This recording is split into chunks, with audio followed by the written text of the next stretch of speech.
kas pidev armastuse avaldamine ja tähelepanu avaldused võivad lõppeda vägivallaga? Ehk kust ikkagi jookseb piir silmapaistva hoolivuse ning järk-järgult süveneva võimu ja kontrolli vahel paari suhtes? Võimalikest ohumärkidest räägib meile Sotsiaalministeeriumi võrdsuspoliitikate osakonna nõunik Airi Mittendorf. Lähisuhte vägivalda võime mõista kui käitumisviisi, millele on iseloomulik tahtlik kontrolli kasutamine ja võimu kuritarvitamine ühe partneri poolt teise vastu.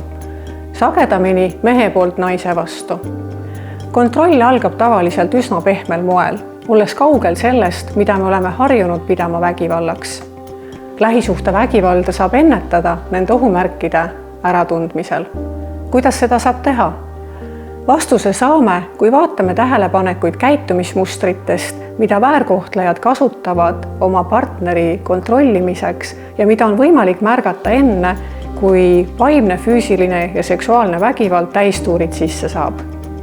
Näiteks võib suhte alguses tunduda romantiline, kui su kaaslane soovib veeta aega vaid kahekesti ja on sinu järele arust ära.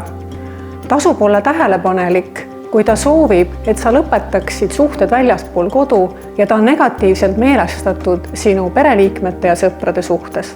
Sellise käitumisega saavutab partner järk-järgult kontrolli selle üle, kellega ja millal sa suhted, kuhu lähed ja mida räägid. Kui su partner käitub ka armukadedalt, helistab ja saadab liigsagedasti sõnumeid kellaajast sõltumata, jälitab ja jälgib sind põhjendusega, et ma lihtsalt ei saa ilma sinuta. Võib see tõepoolest tähendada tugevaid tundeid, kuid järk-järgult vähendab sinu isiklikku vabadust ja tegutsemisruumi. Ja siis võib su partner sind veenda loobuma tööst põhjendusega, et ta soovib sinu eest hoolitseda ja teha sinu jaoks kõik.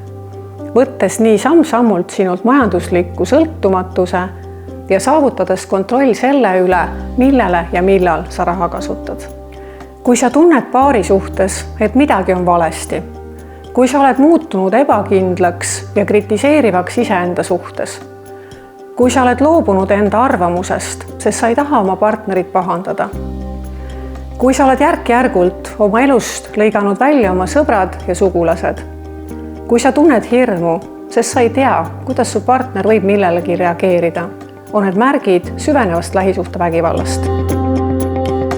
Räägi inimesega, keda sa usaldad. Kui vajad nõu või tuge, pöördu ohvriabi kriisitelefonile 116 006.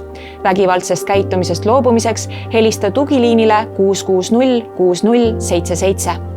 Hädaohu korral helista 112. Ära jää murega üksi.